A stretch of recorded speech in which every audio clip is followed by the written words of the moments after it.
April 18th, Canton, Ohio. A Thursday night like any other. The kind of night where people finish their shifts and drive home tired. Where families sit down to late dinners. Where the world feels predictable, safe, routine. Frank Tyson didn't know it would be his last. 53 years old. A man with a name. A history. A life that mattered to someone. Think about that for a moment. 53 years of waking up. Of making choices. Of experiencing joy and heartbreak. Of watching seasons change. Of birthday cakes and arguments and quiet Sunday mornings. Half a century of being human. The kind of life we all live.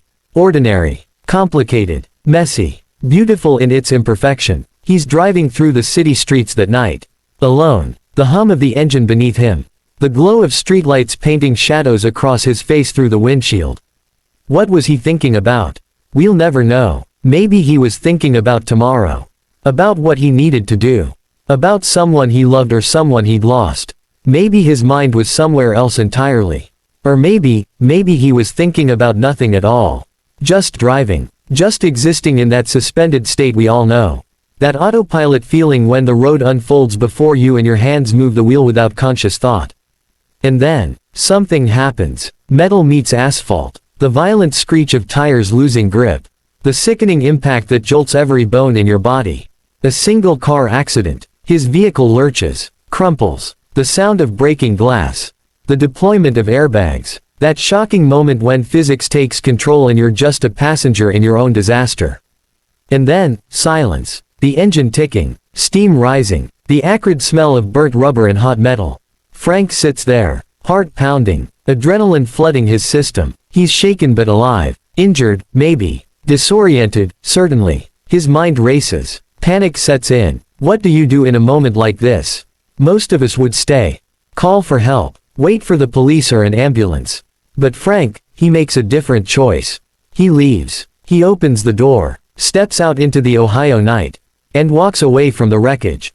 Not because he's a criminal. Not because he's dangerous, but because he's afraid. Afraid of what? That's the question that haunts this story. Was he afraid of the consequences? Of a DUI charge, maybe. Of losing his license, his job, or was it something deeper? Was it the fear that so many black men carry in their bones? The fear of police encounters that can go wrong in seconds. The fear of being misunderstood, misjudged, not given the benefit of the doubt. We want fear to be rational. We want it to make sense. But fear doesn't ask permission. It doesn't wait for logic. It just moves us. And so Frank walks through the streets of Canton, his breath visible in the cool spring air. Where is he going? He finds a bar, the warm glow of neon in the window, the muffled sound of voices and music from inside. He pushes open the door, steps into that different world. The smell of beer and old wood, the dim lighting, the scattered patrons who barely look up. A place to hide, to think, to just breathe. But the clock is already ticking. Because back at the crash site, someone has called it in. Witnesses have seen the car, the damage, the empty driver's seat. The police dispatch crackles to life. Officers are assigned, descriptions given, a search begins, and it doesn't take long. Canton isn't that big. The bar isn't that far. They're coming. Meanwhile, Frank sits somewhere in that bar. Maybe at a stool, maybe at a table in the corner. Is he drinking? Is he just sitting there, trying to calm his racing heart? Does he know they're looking for him? Does he think he's safe? The body cameras are already attached to the office's uniforms as they receive the call. The technology that will capture everything. That will turn this night into evidence. Into history. Into another name on a list that's already too long. They arrive at the bar. Cars pulling up outside. Doors opening. Boots on pavement. Inside, does Frank sense it? Does he see them through the window? Or is he caught completely by surprise when they push through the door? The cameras click on. Red lights blinking. Lenses recording. Every second from this point forward will be documented. Reviewed. Analyzed. Debated. The officers scan the bar. Their training kicking in. Hands near their belts. Eyes assessing threats, exits, the suspect. And then they see him. Frank Tyson. 53 years old. Black man. Suspected of fleeing the scene of an accident. To them, he's a suspect. A case number waiting to happen. Someone who broke the law and ran. But he's also a human being. A man who made a mistake. Who got scared. Who wanted one more moment of peace before everything came crashing down. The footage that will change everything begins to record.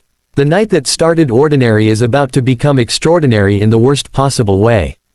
And Frank Tyson, who woke up that morning with no idea this would be his last week alive, is about to become part of a conversation this country has been having for far too long.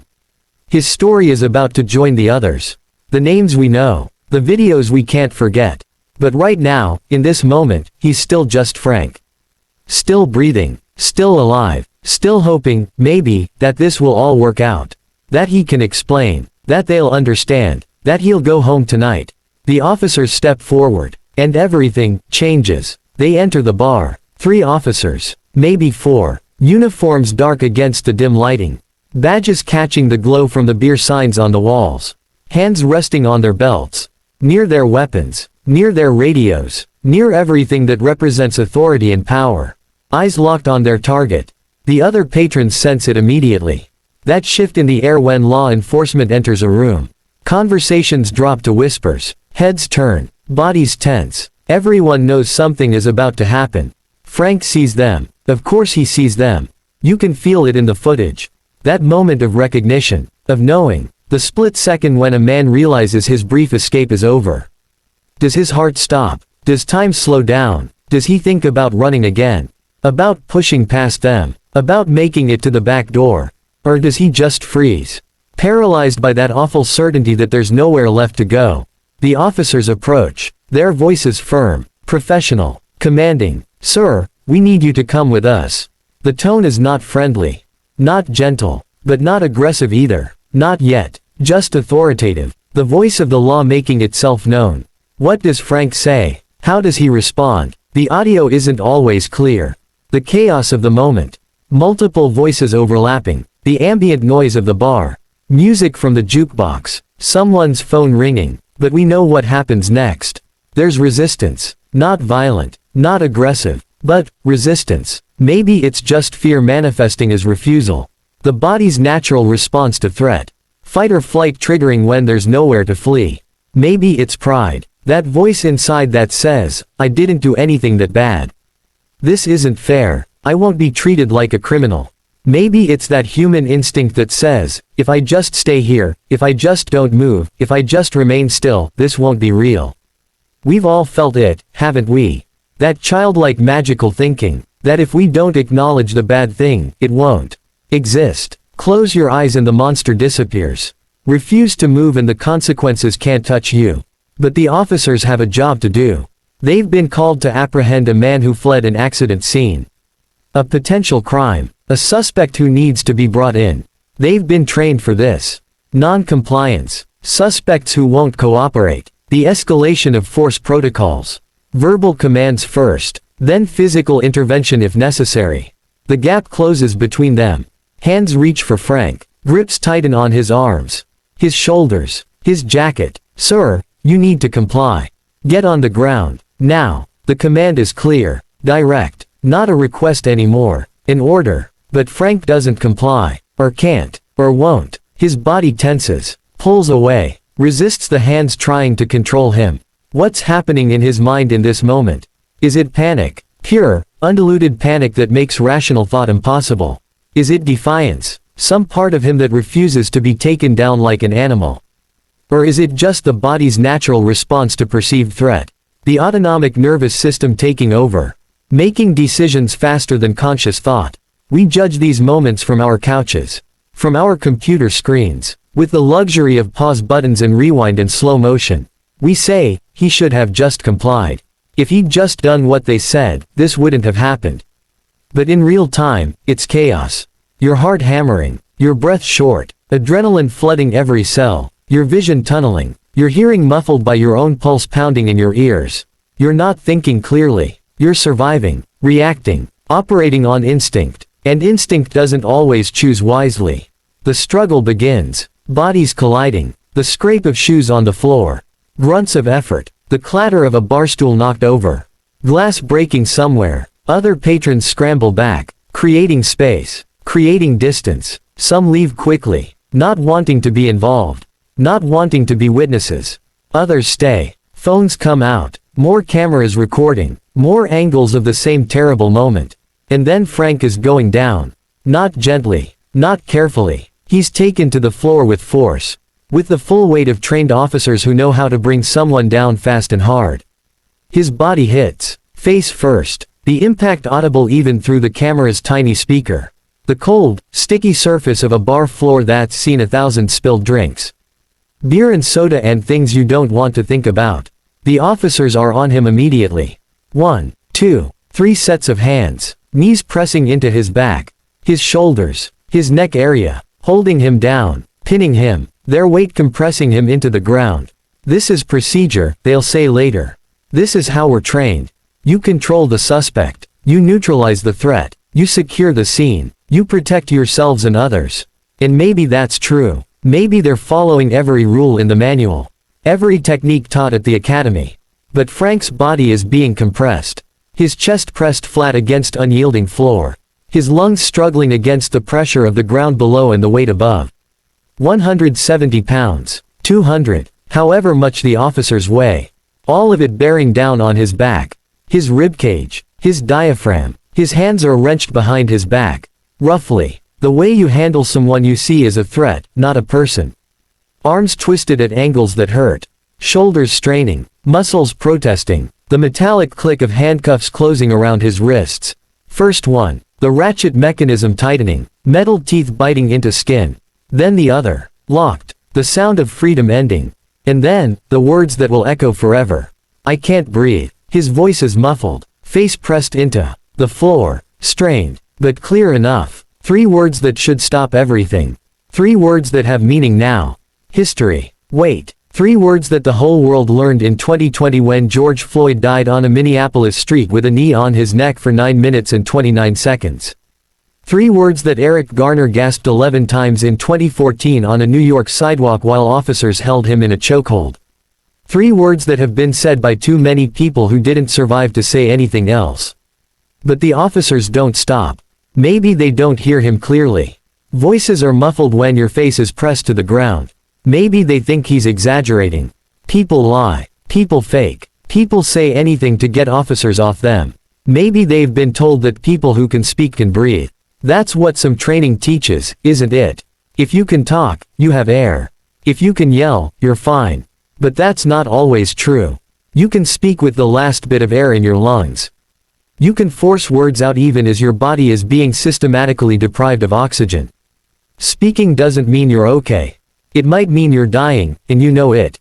Frank says it again. I can't breathe. Louder this time. More urgent. More desperate. The pressure doesn't relent. The officers maintain their positions. Knees still pressing. Hands still gripping. Still securing him. Still holding him down. Standard operating procedure. Keep the suspect controlled until fully restrained and assessed.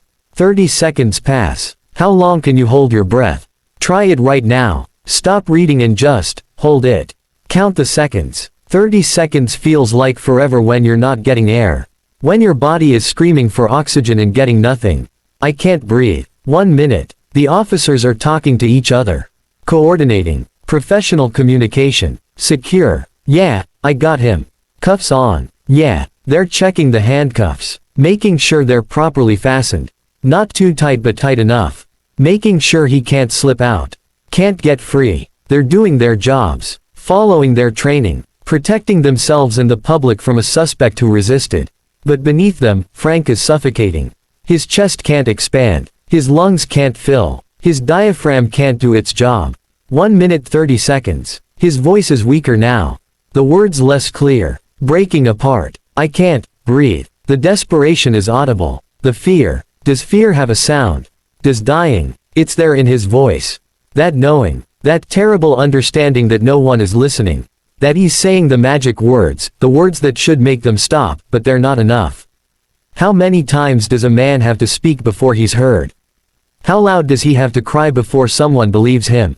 2 minutes. Think about 2 minutes. Really think about it. It's nothing. A commercial break. The time it takes to microwave leftovers. To brush your teeth. To walk from your car to the store entrance. But when you can't breathe, 2 minutes is an eternity. The human brain starts to suffer oxygen deprivation after about 4 minutes.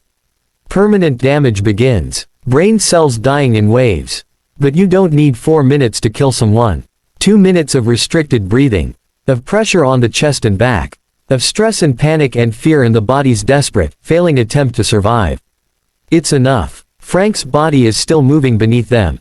But less now. The struggle is fading. The resistance weakening. Not because he's complying. Not because he's given up. Because he's dying. His muscles are running out of oxygen. His brain is starting to shut down.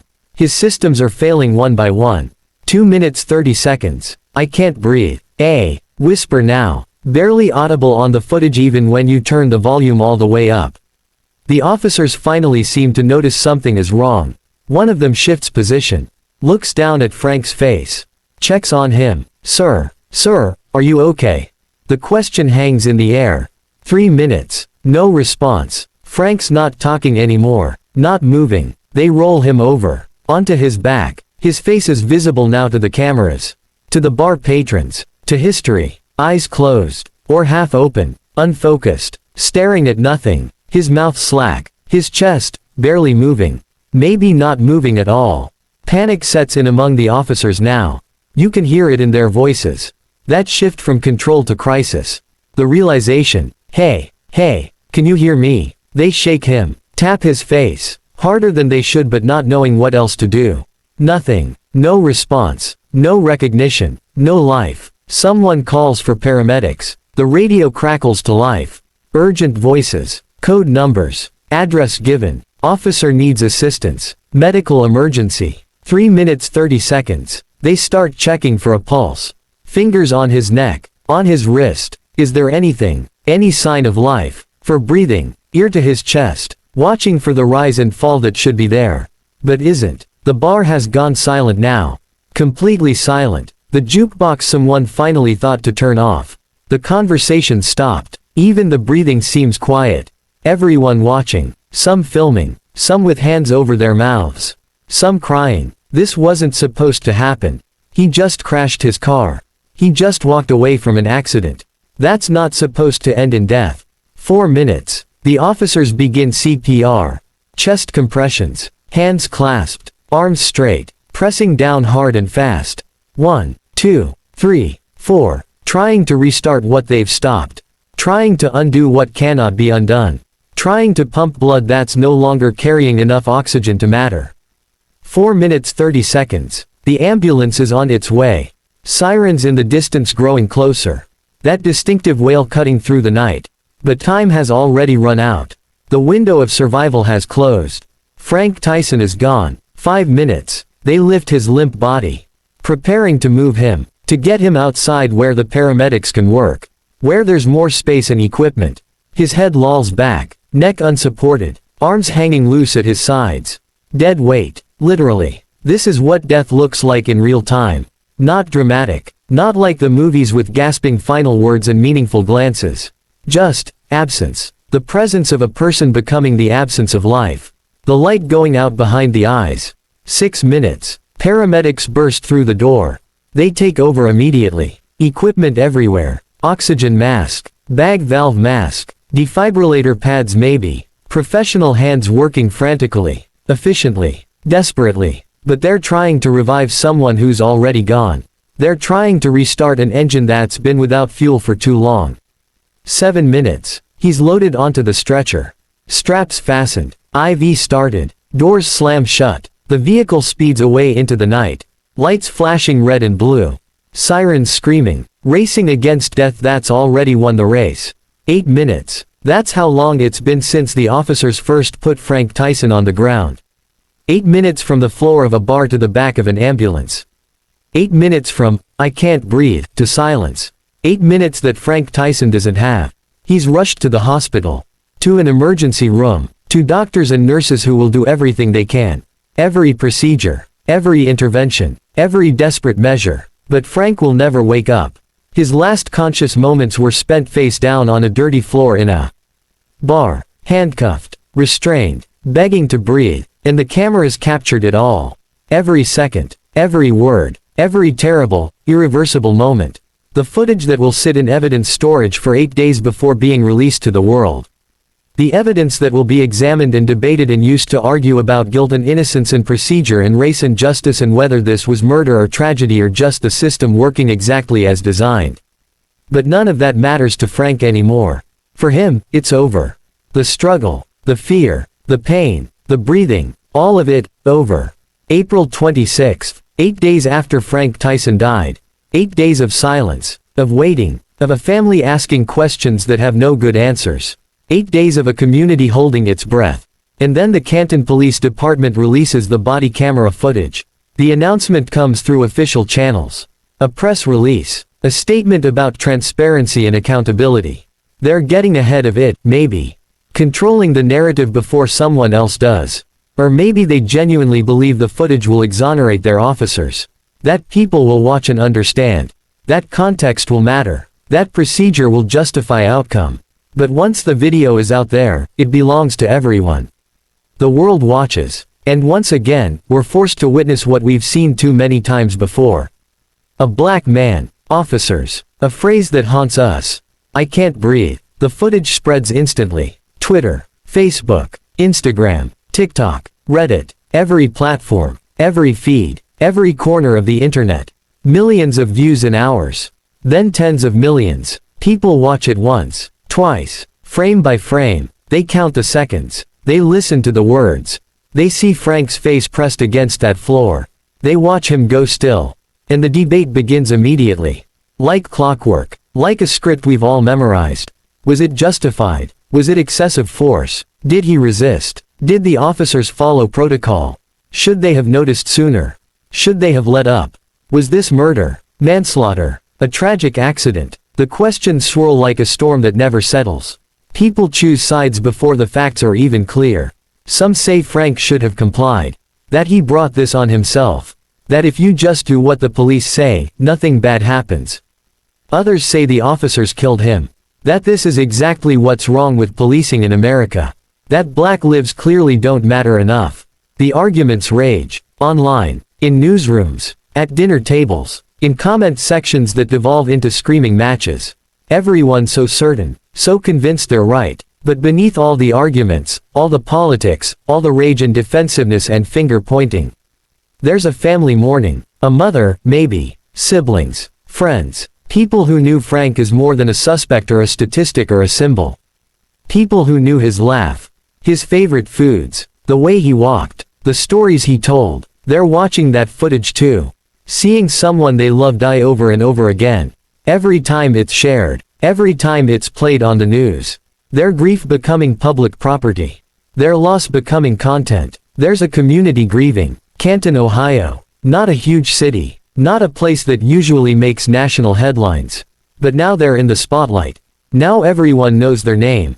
And they're asking themselves, how did this happen here? In our bars. On our streets. How did an ordinary Thursday night end with a man dead on the floor? There's a name that becomes a hashtag. Hashtag Frank Tyson trending alongside hashtag George Floyd and hashtag Breonna Taylor and hashtag Eric Garner and so many others. So many names. So many faces. So many videos we can't unsee. A life reduced to a news cycle. Frank Tyson was 53 years old. Let that sink in for a moment. 53 years of experiences. Of memories. Of relationships and dreams and disappointments and small joys. He had lived through the civil rights movement's aftermath. Through disco and punk rock and hip-hop's rise. He'd seen the fall of the Berlin Wall. The dawn of the internet age. 9/11. The election of the first black president. He'd lived through decades of history. And in 8 minutes, it was all erased. He had experienced joy and pain, like we all do. Loved people, lost people, made mistakes, made amends, woke up each morning and decided how to spend his day. Felt sunshine on his face. Tasted his favorite meals. Heard music that moved him. All the small, ordinary, precious things that make up a human life. And in his final moments, pinned to the floor of a bar, he used his last breaths to ask for what every human being deserves. Air, life, mercy. The investigation continues. It has to. The officials promise transparency, accountability, a thorough review. The officers are placed on administrative leave. Standard procedure. An autopsy is ordered. Toxicology reports. Medical examinations. Determining cause of death. Contributing factors. Who's responsible? The legal machinery grinds into motion. But for Frank, it's already over. He doesn't get to see justice, whatever that means. He doesn't get to hear the verdict or the sentence or the reforms that might come from his death. He's gone, and we're left with the footage. The terrible, undeniable footage. You can't watch it and claim nothing happened. You can't watch it and say he wasn't saying, "I can't breathe." You can't watch it and deny that he died. The evidence is right there. Timestamped. Recorded from multiple angles. And yet somehow, we still can't agree on what it means. On whose fault it is. On what should change. It makes us ask uncomfortable questions. How many times must this happen before something fundamentally changes? How many names must we memorize? How many hashtags must trend before they lose all meaning? How many videos must we watch? Videos of Walter Scott shot in the back while running away. Videos of Philando Castile shot during a traffic stop while his girlfriend live-streamed. Videos of Tamir Rice, 12 years old, shot within seconds of police arrival. Videos of Sandra Bland's arrest before she died in custody. Videos of Daniel Prude, naked and having a mental health crisis, held down until he stopped breathing. The list goes on, and on, and on. Each one a person, a life, a story cut short, each one captured on camera for the world to witness. And each time, we think, maybe this will be the one. Maybe this video will finally change everything. But it doesn't. The cycle continues. Incident, outrage, investigation, debate, resolution or no resolution. Then we move on to the next one. Our capacity for horror has limits. Our attention spans are short. Today's tragedy is tomorrow's old news. Frank Tyson didn't set out to be a symbol. He wasn't trying to make history or start a movement or teach the world a lesson. He was just a man who crashed his car on a Thursday night. Who got scared and made a bad decision. Who walked into a bar hoping for a moment of peace. And who never walked out. His last words weren't profound. They weren't poetic. They weren't designed to inspire or provoke. They were simple, desperate, human. I can't breathe. The same words countless others have said. In different cities, different years, different circumstances, but always the same outcome. Always death. Always footage that shows us exactly what happened and changes nothing. And maybe that's the most tragic part of all. Not just that Frank Tyson died, but that in 2024, those three words still aren't enough. That we can hear them clearly. Watch them happen. Know exactly what's occurring. And still, people die. Still, the same debates happen. Still, nothing fundamentally changes. What would you do if you were Frank that night? If you'd crashed your car and panic seized your chest? Would you have stayed? Called the police yourself? Waited calmly? Or would fear have moved you too? Would you have walked away, hoping for just a little more time before facing the consequences? And if you were on that bar floor, with weight pressing down on your chest and air becoming impossible? What would you say? How would you convince them you were really dying? That this wasn't manipulation or resistance or anything except the simple truth. I can't breathe. Would those words save you? Or would you become another name on a list that's already far too long? Frank Tyson's story ends in a hospital. In a room where machines beep and doctors do everything they can and it's still not enough. Where a family gathers to say goodbye to someone who left the house that morning with no idea it was the last time. Where a body lies still. Silent. The breathing finally, permanently stopped. The investigation will determine what charges, if any, are filed. Whether the officers acted appropriately or criminally. Whether this was a tragedy or a crime or somehow both. The legal system will do what it does. Slowly, methodically, with attention to procedure and precedent. And maybe there will be justice. Maybe someone will be held accountable. Maybe policies will change and training will improve and this will never happen again. Maybe, but probably not, because we've been here before. We've watched this exact story unfold with different names and different cities and different details. And we're still here, still watching, still failing to prevent the next one. Frank Tyson is gone, but his video remains. A permanent record, a piece of evidence, a teaching tool, a warning, a reminder that those three words, I can't breathe, should mean something. Should stop everything, should be enough to save a life. But in 2024, they're still not enough. And that's the tragedy we all have to live with. Not just Frank's family, Not just the Canton community. Not just the officers who were there that night. All of us. Because this is our world. These are our systems. This is our collective failure.